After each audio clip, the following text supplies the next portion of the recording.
Welcome back to the Microsoft Flight Simulator A to Z series. Have you ever tried to enter a waypoint from a real-world flight plan only to find it's missing in the simulator? Or maybe the runway numbers at your favorite airport don't match your charts? Today we're looking at NavData and Navigraph, the tools that keep your virtual world perfectly synced with reality. In the real world, aviation data changes constantly. Frequencies shift, new waypoints are added and procedures are updated.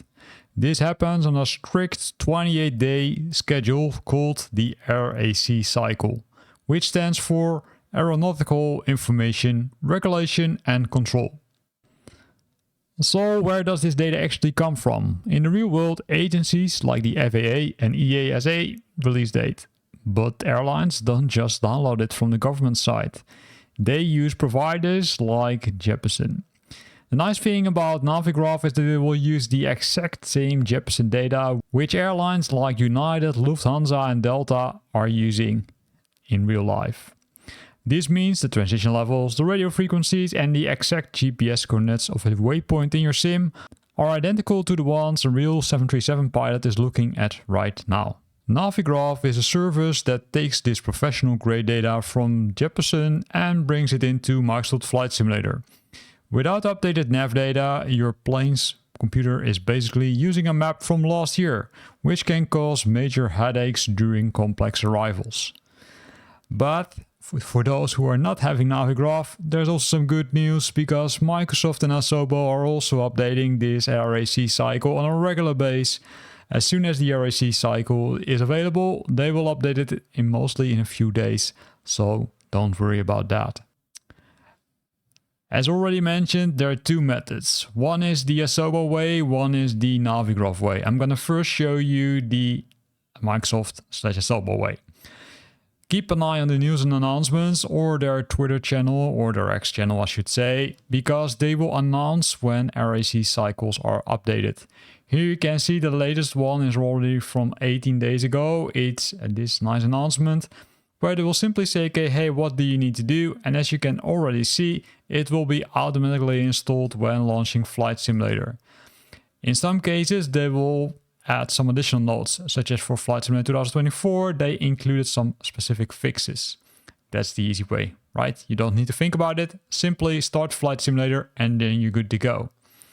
For Navigraph, it's a little bit different. For Navigraph, you've got this Navigraph hub. Keep in mind this requires a subscription because I would say else it's not available. And as you can see, it has multiple items. It has the AIRAC cycle, which is the AIRAC cycle, but it also has several plugins, as well as lessons, as well as the charts, as well as the SimBrief dispatch for Microsoft Flight Simulator. And then, of course, for those specific aircraft, such as the Aerosoft CRG V2 and the PMG aircraft, you will need to install these add-ons. If I go to Flight Simulator 2024, which I'm mainly using, you can see that everything is already installed. If there's an update available, I simply hit the update button and then it will update the say AIRAC cycle. There's one important thing is that Flight Simulator shouldn't run, because if it runs, then it simply doesn't work. In some specific scenarios, such as the Phoenix, you will need to install the add-on from here. So let's see how we can check which database is installed, the navigation database. If I go to the MCDU, I can press the data option. If I go to the data option, I can press the AC status, and there I can see the database which is available and installed. So if you're flying an aircraft which is equipped with the Garmin G1000, the easy way to figure out what the AIRAC cycle is to simply start the aircraft. Because in the Cessna 172 there's two screens where the primary one is already, let's say, booted up, but the second one, it contains the navigation data. This is simply March 19th until April 15th, 2026, and then once I know that, I have checked it and that's all fine. So in Flight Simulator 2024, there's no other way besides the splash screen to figure out which database version is installed. According to the official G1000 manual, you should be able to move to the orgs page, which I'm currently on, and then there should be something on the system page, which should show you the AIRAC database cycle installed. But as you can see, it's not listed here. but maybe I'm missing something. In the Garmin G3000 it's exactly the same as the G1000. So you will see it directly if you boot up the aircraft. In this case, navigation data expires on 15th of April 2026. So super handy. Now if I press, I would say, one of the icons, I can move around. But once you pass the splash screen, there's again not really an option to see the database status. I would say based on some research, it should be available in the MFD, right? If you select the MFD, then you can go to utilities and there you go to setup and there's a database status. But as you can see, it's grayed out, so I can't access the AIRAC cycle from here. So again, depending on the splash screen, you know which version is installed. And it almost feels that I keep repeating myself, and I do think it is because in this one, which is a G3X Touch, you can also see the database expiration date when the aircraft has started. As soon as you press continue, there's no other way to check, okay, what the version of the database is. I went to multiple options, I tried to multiple ways. I was expecting it to be available somewhere in, let's say, for example, utilities menu. But for some reason, I would say it looks like it's not really there. So I went to setup and then I went to say I want to look for navigation, which is here. And here you can also see, right, it's not available. The Navigraph one, right, that also doesn't show you much. It shows you the integration, but not really the database version. So unfortunately, also for this aircraft, the same thing is valid. You can't see it once you, I would say, are bypassed that splash screen. But there's also some good news, because the large airliners, for those it's possible to see it on multiple pages. First of all, when starting, for example, the Boeing 737, you will be able to see the active one, but also the one which was valid in the past.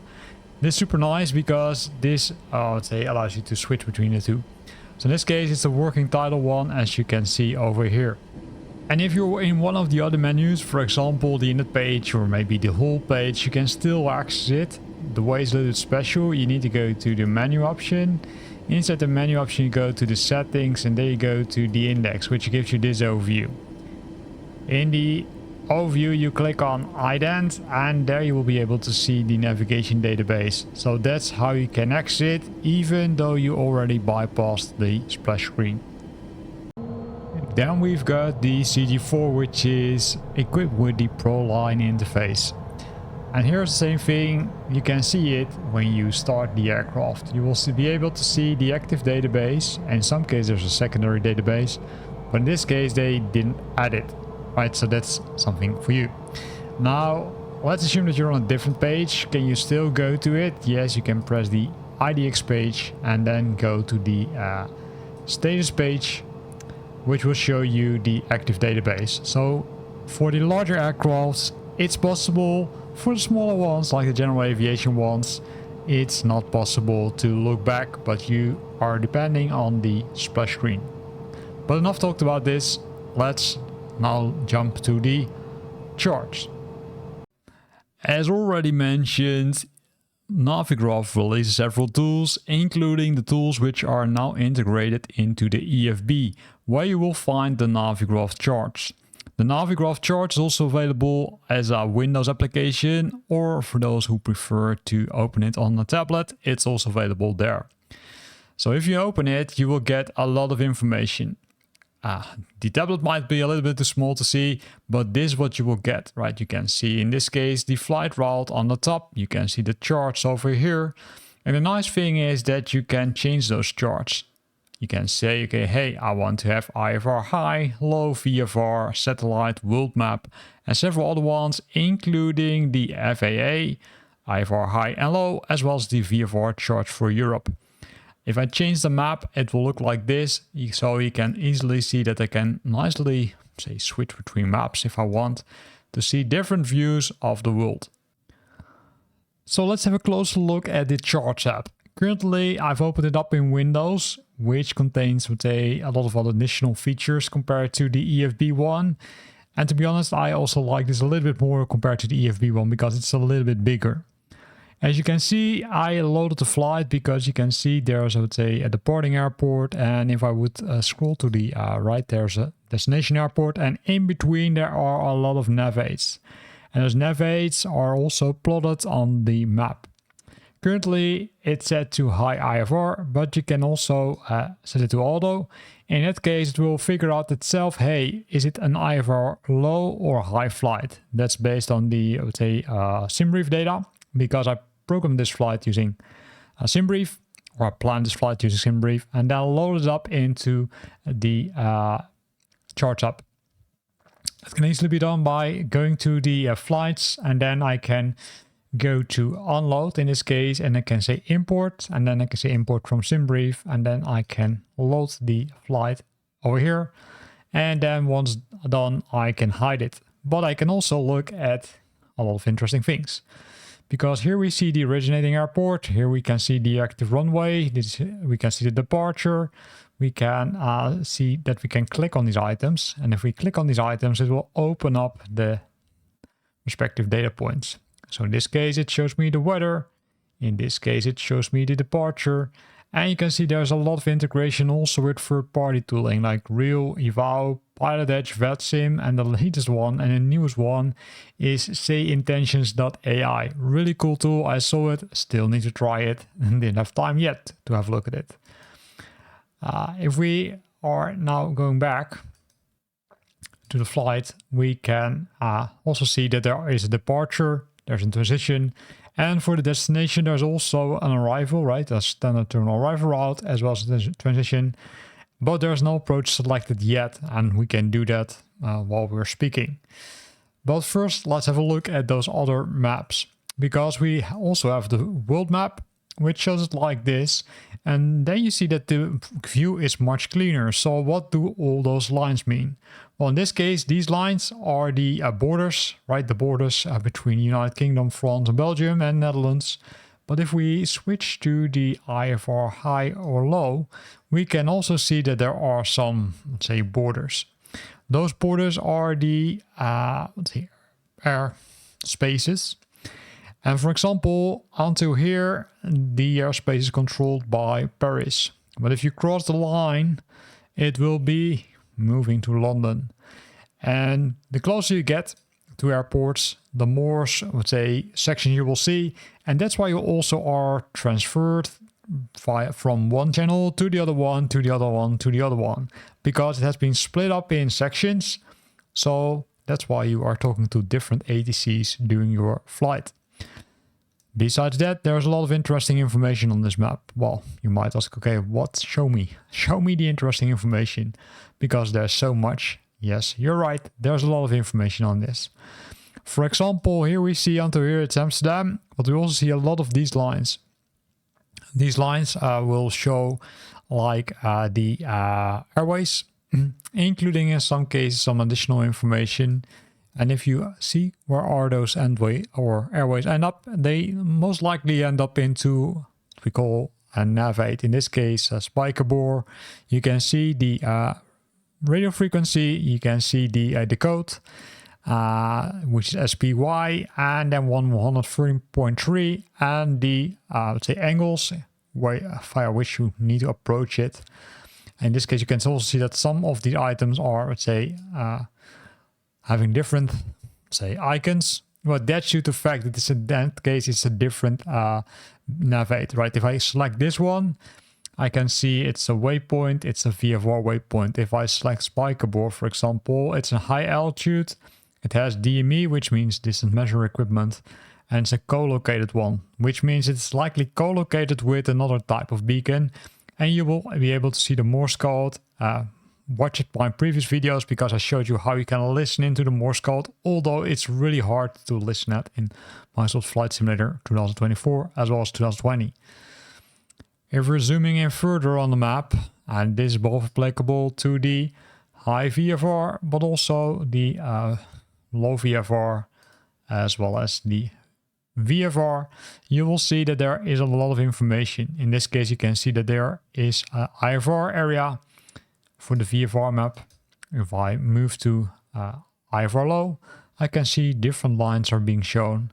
Also here I can see circles, and those circles are meaning something. For example, this circle means there's a glide area, which means that on, let's say, from the ground till approximately 1500 feet, there's a glide area. So you need to watch out if you're flying there. And here's also some special areas. And these are all the special areas which are, let's say, assigned. In some cases, that means really it's restricted airspace and you can't fly there. In some other cases, you might fly there. But watch carefully because this means something. And both, let's say, or all three chart types do have a super nice functionality, which is zooming into the chart. And if you zoom into the chart, you can see, for example, all the aprons, but you can also see the runways, you can see the, let's say, terminal buildings, you can see freight, you can see taxiways. In some cases, you can see the de-icing, if there's de-icing happening, you can see the parking spots. And this really helps you navigating from the terminal to the, say, to the runway. But how to figure that out? Well, let's have a look at that. Because as you can see, there's a nice icon here, show airport charts, which is divided in stars, standard terminal arrival route, the approaches, the taxiway, the standard instrument of departures, as well as the reference charts. Reference charts are not always a chart, it could also be a document. But for example, here you've got the radar, and if I click it, you can see this map. By default, it will open as an overlay if you see this icon, but you can kind of change the transparency by using these buttons, or click this one, which will open it up as, I would say, complete separate map. If you open a complete separate map, you can do things like printing, you can draw on it, you can scroll to it, you can, if you draw on it, you can also delete it, and you can change it from light to dark mode if you prefer to change that. If you want to get rid of it, you need to close it in some cases twice, because I now want to look at the taxiway, right? So the taxiway, you've got the briefing, but if you scroll down, you will find a lot of other information, such as the airport, the taxi restrictions. Let's open this one, right? The airport itself. And this will allow you to look at everything. You can see a lot of taxiways here. You can see also a lot of things over here. For details, see parking stands, which refers to a different map. That also sometimes happens. Especially for the parking stands, that's the case because the level of detail is simply too detailed to show all the information. This again is a nice map. You can see the effective date. So from when to when. And you can see it's regularly changing. On the top, you'll see a lot of cautions, operational notes, hotspots, so things which you need to be aware of, as well as the frequencies. Right, so pilots of arriving aircraft vacating the landing runway shall contact Schiphol ground immediately, and that's also the instructions. Then we've got the Schiphol tower, also with the frequencies, so super nice information, as well as the operational notes. Right, no entry, TWI W6 from TWI S, A, B, and D. So it really tells you, okay, what you can do, what you can't do, and if you're having the max wingspan, which is available in with some aircrafts or applicable to some aircrafts, is also a note over here. So super nice.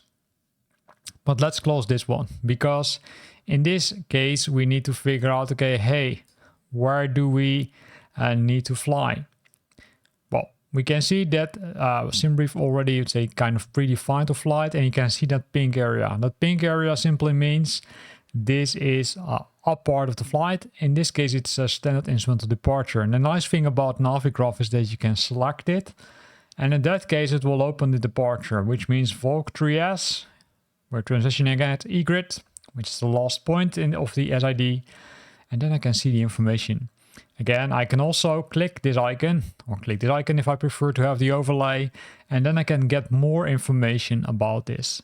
So here I can see the headings which I need to fly, but also the distances between the beacons, as well as the altitude restrictions, right? So altitude restrictions, those lines under a number or above a number, that they do mean something. So that's really important. They do mean something like, hey, either you need to be above a certain altitude or below a certain altitude, or it's a minimum altitude restriction and you need to be above it. That could also be the case. In this case, we can also see that there is a maximum speed, right? 250 knots below 100 unless otherwise instructed.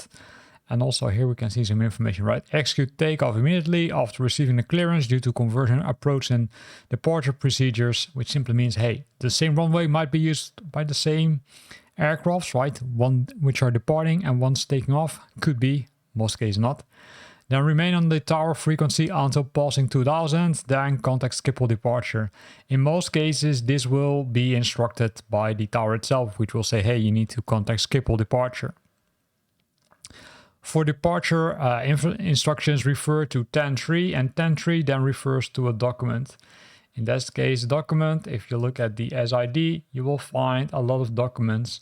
You see here 10.3, 10.3S, and a lot of things over here. And if you likely scroll to the top, there's the departure infrastructure instructions. And this simply is a document containing the, say, instructions, right? What you need to do. So that's how it works. Say, difficult.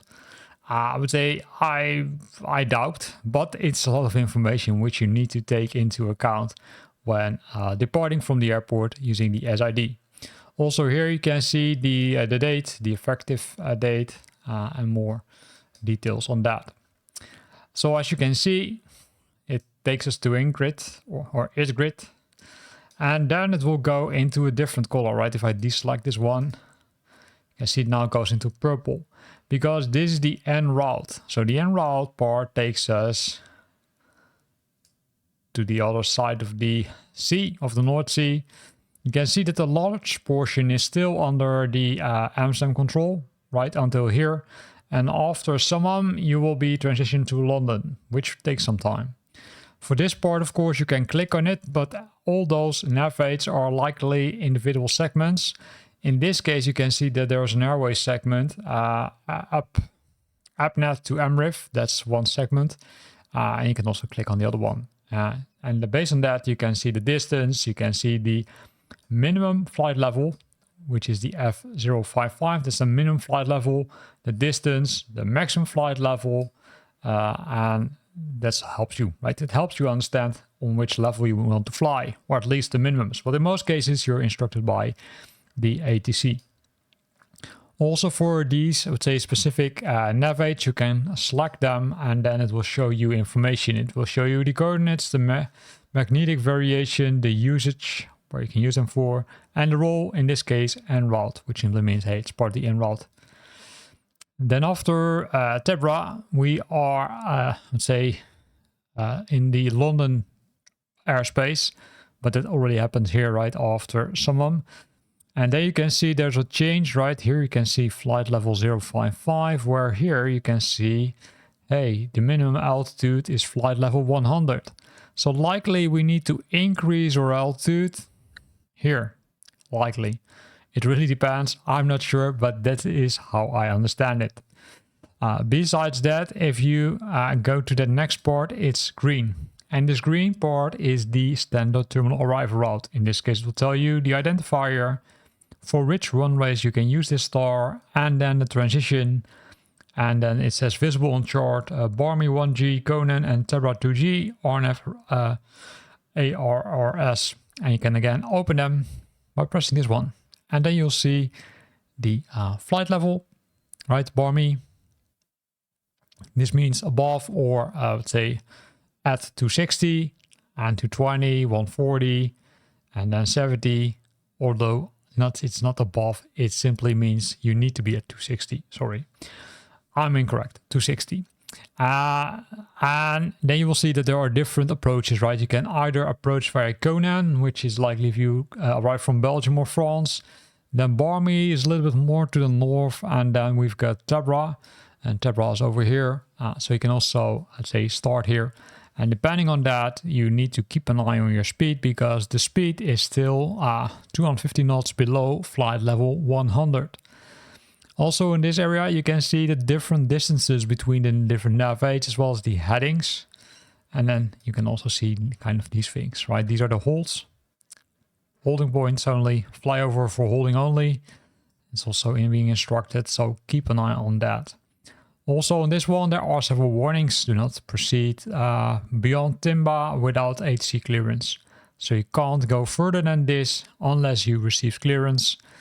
And then on the right side over here, you can see the route, right? So the route, including the flight levels, including some cases also the speed, right? If there's a K, that means speed.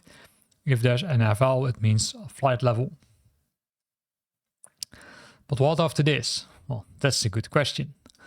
So after this, we will end up in this kind of gray area, because you can see that there's nothing, let's say, defined. You can see that this airspace is controlled by London Gatwick. If I would select a different one, for example, can I select here? No, I can only select this. Come on. Why can't I select it anymore? Well, I'm not sure what I did. Oh, this is London Gatwick, right? So this is, say, kind of restrict airspace. And you can see it also here. The flight level is different, right? Here it was 4500 until flight level 195. And after this, it's flight level 2500 until flight level 195. And that's at Mayfield. The nice thing is about this is that if you, I would say, would click on, in this case, EGKK, we can open the airport chart, which gives us information about the airport, the elevation, the longest runway, the transition altitude, as well as the charts. And the charts again are interesting because the star which we are using to approach the airport is there, but in this case we want to understand, okay, hey, after Timba, what do we need to do? And then you can select the approach. And the approach gives you this information. And this information gives you, I would say, a lot of options. And this, of course, depends on the runway. So if we zoom into the airport, we can see that this airport, let me deselect it, has multiple runways. 26 Lima is over here. Then we've got 26 Romeo and 8 Lima and 8 Romeo. So let's assume that we are assigned runway 26 Lima. If that's the case, then I only need to search in this section. And then depending on the approach which I'm being assigned to, right, ILS or RMP, I can, say, select the correct one. So in this case, I'm going to select this one, which is the approach, and this is the initial approach. And then you might think, okay, well, what about the rest? Well, we will cover that really soon. So in this case, you can see that Timba, which was the last one, which is part of the star, is shown over here. And then we need to fly to Mayfield. Mandatory 4000. Need to make a turn, say decrease altitude to 2000, 2 degrees. And then we need to follow into this airport. But hey, after this, what happens? Well, in this case, it's a special chart because there's also the final approach one, which is this one. And you will see it will take over it from the initial approach. The initial approach contains some basic information, but here it says really, okay, hey, at IWW, you need to be at 2000. The final approach course is 257 and the localizer is at 110.9, and then shows you the approach path to the runway. In this case, it contains also a lot of information, such as the airport elevation. It also contains the decision altitude, right? At which altitude do I need to decide, hey, I'm gonna land, or hey, I'm gonna, say, do a go around. Besides that, there are a lot of frequencies which are there for you. In addition to that, you can see on the bottom part, there's the, say, some more information, straight in landings, localizer information, circle to land, right, maximum altitudes or maximum speeds, etc. Super interesting information. Now let's go back one step, because we looked at this airport already. Because in some cases you might not know, okay, hey, what is the most appropriate one? In that case, you will simply need to try it out. And that's the best way to do is by using this overlay map, because this overlay map shows you a lot of interesting information. You can also decrease the density, or I would say transparency, but I always love to see it, I would say, like this. And you simply see that there's an overlay on the airport itself. So really useful also. Now, if you want to make remarks, you can also do that. But to do that, you need to open it up in full mode. And then you can click this icon. And this icon allows you to free draw a circle, draw a square, or even type. And then you can also move around things. So let's say that I want to draw a circle, right? I can do it like this. I can change the colors also. If I don't want it anymore, I simply can clear the chart. Now, of course, I clicked on everything manually, but there is an easier way. And you probably already saw it. Because on the bottom, there are those maps or charts, which are applicable in this case to the flight. So you can see, for example, the airport. You can see the SIDs. You can see the stars. And you can see the last part of the flight, the initial approach, and then, of course, the airport itself. So using these buttons on the bottom, you can easily navigate to the charts, which makes your life, let's say, a little bit easier. Now, is there more in this utility? Yes, there's more, because you also can show the weather, for example. You can show the weather either now or in the past, and this really helps you to understand, okay, hey, what's the weather in the coming period? You can see that the time is walking, which helps you, say, figure out, okay, hey, is there something weird going on? Well, if we scroll out a bit, you can see that, say, currently nothing really happens. But hey, it could be useful. And then we've got the telemetry. The telemetry is shown live when you're connected or when you're playing Flight Simulator. You can also even add more metrics. And that will show you, for example, the indicated airspeed, the indicated altitude, the vertical speed, the magnetic heading, and more things. But to show that, let me jump into Flight Simulator and let's show it to you. So we're flying with the Phoenix A320, and as you can see, we're pretty close to the grid. And now we're moving on to AppNet. So let's switch now to Navigraph charts. And here you can easily see it's not 100% real time, I fully admit, but it's pretty close. And now I'm able to track my own flight, which makes it easier to navigate where I am. Besides that, you can now see that these numbers on the bottom have been populated, because we're now connected to Flight Simulator. We can see the transponder code, we can see the destination bearing, the destination distance, the rate of turn, right, if we're banking, the bank angle, the GPS track, the magnetic heading, vertical speed, the altitude, and of course the indicated airspeed. As mentioned, I can add more things, like for example, hey, I want to have the destination ETA. I can simply add it and then we'll add this. And also say remove it by clicking on it and then say remove. And this makes it super handy to use let's say on a separate machine or maybe on a tablet, because then you can really keep track of where you are flying and let's say which restrictions are applicable. If you need to look up a chart, you can simply click on the chart, and that's why I really love this application. And this is also where we end this video, where we looked at this nice map. We looked at multiple maps, we looked at how to use it. Keep in mind that for Navigraph you need to have a subscription. For the AIRAC cycle itself, you don't need to have a subscription, because it will simply be updated as part of Flight Simulator 2020 as well as 2024. For those who are looking for an alternative, like for example maybe using the maps inside Flight Simulator, that's also perfectly possible, but you can see with Navigraph you will get a lot of additional things which I think are worth the money. But of course, it's up to you. Here ends this video where we discussed the NavData as well as Navigraph, which is part of the Microsoft Flight Simulator A to Z series. Next week, it's already time for the next letter. Which one? Well, if you know the alphabet, you know which one to expect. But keep an eye on my channel, because there will be a poll to choose the topic which we're going to discuss. Thanks for watching, and hope to see you back next week.